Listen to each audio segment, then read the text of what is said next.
એમ કરતા કરતા બરોબર માલમાં જઈ ગયો હીરાનો. એટલે આ કે હું બે ત્રણ દી ગામ જાઉં છું તો દુકાન સંભાળજે. તો કે ભલે. આને દુકાન સંભાળી અને એક માણા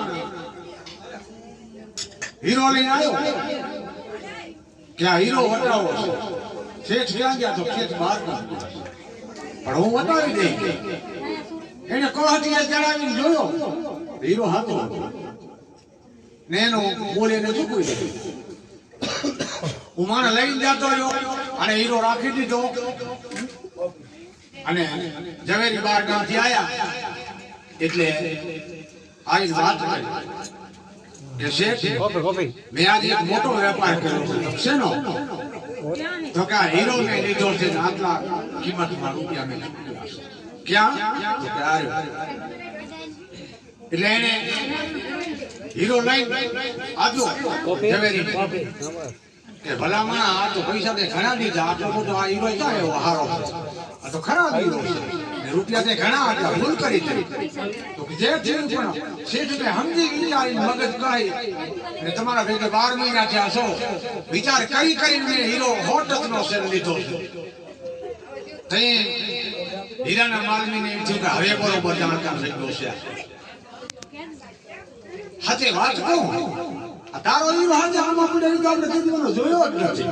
એની બારો લેતો એટલે હીરો એને બારો લીધો.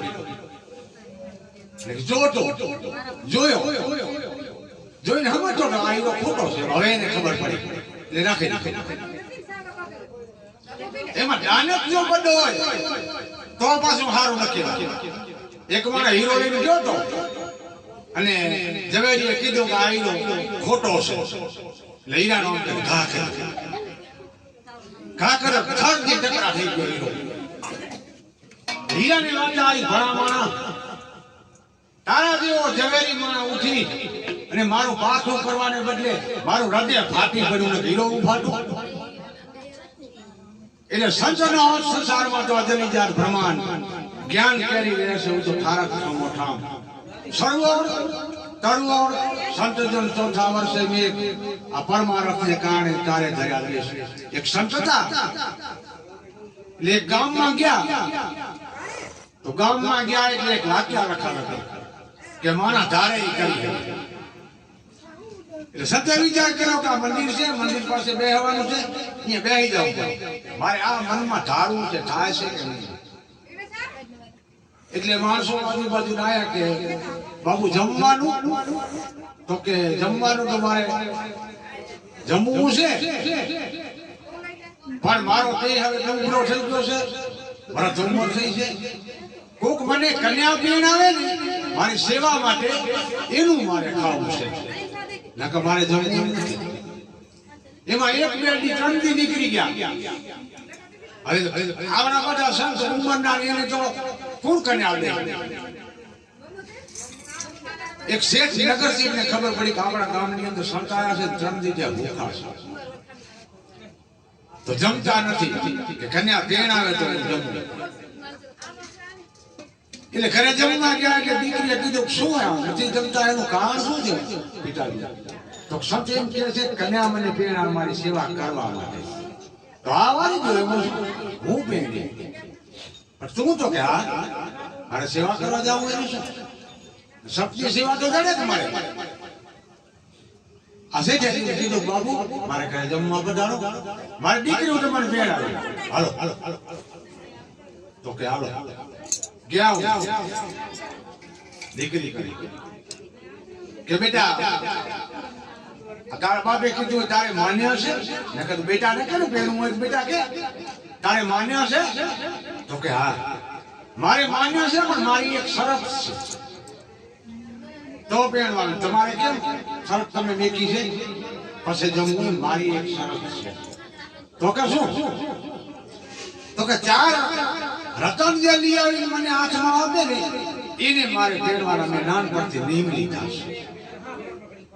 4 રતન તો કે હમણાં લઈ આવો. એમાં શું?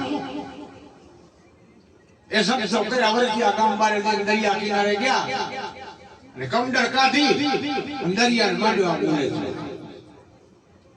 અમારા જે આ લઈને ત્યાં કરે કે ગામો થઈ ગયો છે શું છે કૃષિ દરિયો ઉલે છે રામ દરિયો ઉલે છે પણ બાપુ આપણી બધી મહેનત શું કરવા કરતો ભયાને ઉલે તો છે મારે બીજું કઈ કામ નથી એટલે દરિયાનો પણ જળ જીવે રાતે પાણી સ્થિર થાય સ્થિર થવાની નીંદર લેવાની તૈયારી થઈ એટલે દરિયા કીધું બાપુ મને લગે જળ જપવા દો ને શુક્રા મારું પાણી તમે બગાડો છો મને નીંદર નથી આવતી તો પણ મારે રતન જોઈએ ભાઈ મારે બીજું કઈ કામ નથી રતન હારું તમે બોલે જાઓ તમે તો અહીંયા બેહો હું હમણાં વેર મેકું છું એમાં રતન તરાતા આવશે હમણાં હજુ ભગતે કીધું ને તોરલે કે માંગ્યા મોતી નથી ભલે થઈ જાય કારણ પણ જો મારે મોતીનો માલ તો ખોલી દઈ એનો માલ નહીં હોવો જોઈએ તો શબ્દોનું એમ જ છે માલ નહીં હોવો જોઈએ અને ગુરુને દોહ ન કરવાથી ગુરુ ગમે એવા અત્યારના ભક્તો એવા થયા છે કે બગલા ભગતને વેરા મોકલી જઈ બંધાઈ કઠી બરબાદ થઈને પછતાવો એને કર્યો કે આ તારા આઠાના લાવ મારી કઠી આઠાના લઈ લેવાના પાછા એવું ના હોય ગુરુ ગોવિંદ દોનો કળા કિસકું લાગુ ભાઈ બલહારી ગુરુ દેવની એને ગોવિંદ દિયા બતાવી ગુરુનો ફોટો પેલો હોવો જોઈએ એને ગોવિંદની ગુરુએ બતાવ્યા છે એટલે પેલો હોવો જોઈએ સત અહીંયા બેઠા દરિયાની વેર દરિયા નીકળી આમ હાથ રાખો મુઠ્ઠી રાખી મુઠ્ઠીમાં લઈ અને બાઈને કે લે બાઈ આ હાચા મોતી તો કેટલી ચાર મારે મોતીની માંગણી છે ભાઈએ ચાર લઈ લીધા કે પણ સંત કે હું બીજાને શું કરું તો તમે ગમે એમ કરો મારે ચાર નહીં પાછા છે તો હાલો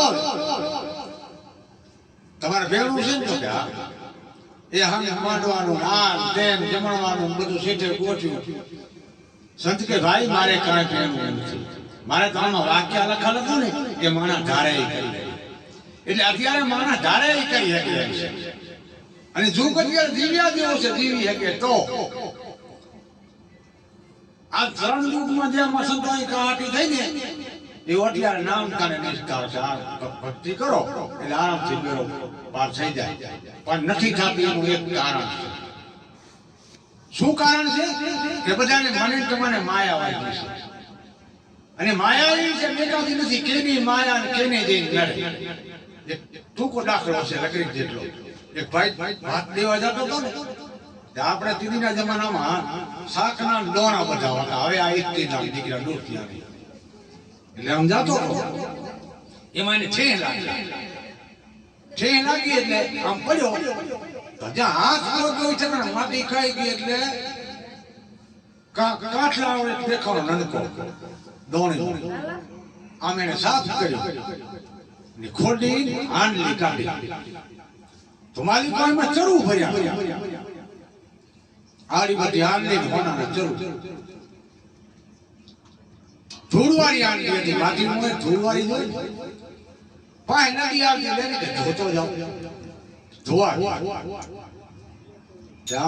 જેમ તેમ ચાલી નદી આમ વેતી જતી એમાં ધોવા માંડ્યો તો મેં કઈ ઓ જાય મગજ ખાઈ ઘરે આવ્યો બારી પૂછે શું થયું છે તો ઓ જાય બીજું કાંઈ બોલે કરે ખાધો હોયલો નીંદર આ ગાડું માણસ હોય ને નીંદર આવે તો જ બધું આવે નકે દરેક ને નીંદર ના આવે પાછું મગજ શકી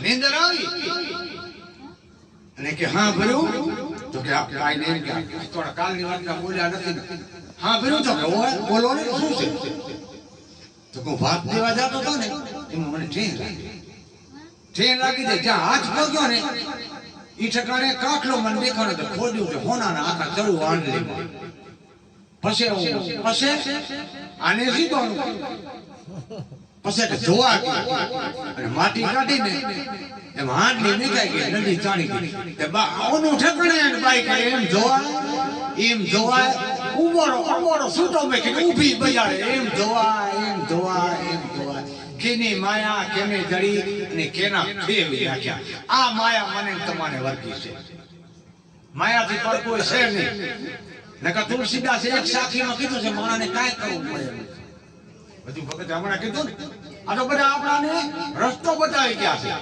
એવું નથી કે આપણે ભજન ગાઈ તો તરી જાય. આ દરિયા પાર કરે ને નૌકા, એમાં કાંઈ કોઈ નથી કરતા બિચારા.